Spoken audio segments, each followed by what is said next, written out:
एक शख्स ने अपने लिए कब्र खोदी और उसके बाद खुद ही उस कब्र में जाकर बैठ गया। यकीन जानिए कि उसके बाद उस शख्स के साथ जो हुआ, न कभी उसने ये सोचा होगा और ना ही उस शख्स ने ये कभी कल्पना की होगी। अक्सर ये देखा जाता है कि कोई ना कोई ऐसा इंसान हमें देखने को मिलता है जो कुदरत को चेतावनी देता है। एक ऐसा ही शख्स जिसका नाम निकू है, और निकू ने कुदरत को ही चैलेंज किया।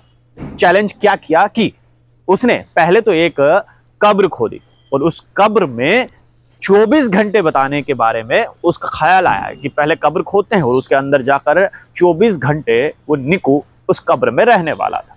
निकू एक यूट्यूबर है जिसके यूट्यूब पर 2.1 मिलियन सब्सक्राइबर्स हैं। जरा सोचिए कि कुछ व्यूज के लिए उसने कुदरत को चैलेंज किया कि देखते हैं ये 24 घंटे कब्र के अंदर कैसे गुजरते हैं। निकू और उसकी टीम ने सबसे पहले कब्र खोदना शुरू किया। जैसे ही कब्र खोदी, उसके बाद उस कब्र में तमाम वो इंतजाम किए गए जिससे निकू और उसके साथ में एक रहने वाला शख्स उनको किसी भी प्रकार की दिक्कत का सामना न करना पड़े। उस कब्र के अंदर सबसे पहले जो है वो बैठने की जगह बनाई गई, वहां पर बिजली का इंतजाम किया गया, वहां पर हवा का इंतजाम किया कि किस प्रकार से हवा जो है वो अंदर आ सके उस कब्र में। वहां पर खाने पीने का जो है वो इंतजाम किया गया और साथ ही साथ वहां पर सीसीटीवी कैमरास भी इंस्टॉल किए गए ताकि अगर कुछ भी ऐसा वैसा हो तो बाहर बैठे लोगों को इस बात का पता चल जाए। लेकिन देखिए, कहते हैं ना कि कुदरत से अगर पंगा लोगे तो कुदरत आपको छोड़ेगी नहीं। जैसे ही निकू ने अपना चैलेंज शुरू किया और निकू कब्र के अंदर अपने दोस्त के साथ बैठा, कुछ घंटों बाद जो है मौसम में खराबी देखने को मिली। मौसम इतना खराब हुआ कि पहले तो तूफान चला और उसके बाद मूसलाधार बारिश हुई।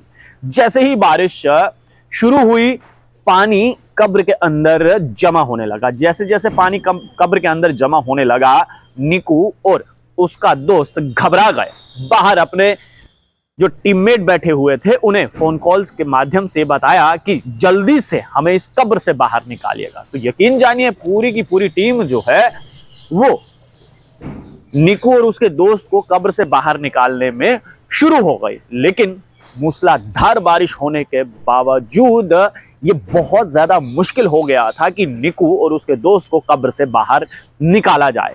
हालांकि कड़ी मेहनत मुशक्कत के बाद निकू और उसके दोस्त को कब्र से बाहर निकाला गया और फिलहाल निकू और उसका दोस्त हॉस्पिटल में एडमिट है, इलाज चल रहा है वहां पर। तो जरा सोचिए कि कुदरत को चैलेंज देने चले थे निकू, 24 घंटे तक जो है वो कब्र के अंदर रहने वाले थे।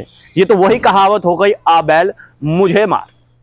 निकू को लगा होगा कि कब्र के अंदर रहना कोई आसान सी बात है, तो चलिए 24 घंटे की बात है, कब्र के अंदर रह लेते हैं, इसमें कौन सी बड़ी बात है। लेकिन शायद अब निकू इस ख्याल को अपने तो छोड़िए, अगर उसके किसी यार दोस्त के भी दिमाग में ये ख्याल आएगा कि कुछ घंटों के लिए कब्र के अंदर जाकर आ जाते हैं, तो यकीन जानिए निकू उस इंसान को तो ये जरूर बताएगा कि ऐसा ख्याल अपने दिमाग में कभी भी मत लाइएगा कि मुझे कुछ घंटों के लिए कब्र के अंदर रहना है और एक्सपीरियंस करना है 24 घंटे में आखिरकार कब्र में होता क्या है। तो निकू को तो पता चल गया होगा, क्योंकि जान ऑलमोस्ट हलक से बाहर निकल ही गई थी और उस ऊपर वाले से कुछ ही दूरी पर मेल मिलाप होने वाला था। अगर वो कब्र से बाहर नहीं निकाले गए होते तो यकीन मानिए निकू और उसका दोस्त जो है उसी कब्र में रहने वाले थे। तो ऊपर वाले के साथ कभी भी मजाक मत कीजिए, क्योंकि अगर ऊपर वाला आपके साथ मजाक करने पर आया तो लेने के देने पड़ जाएंगे।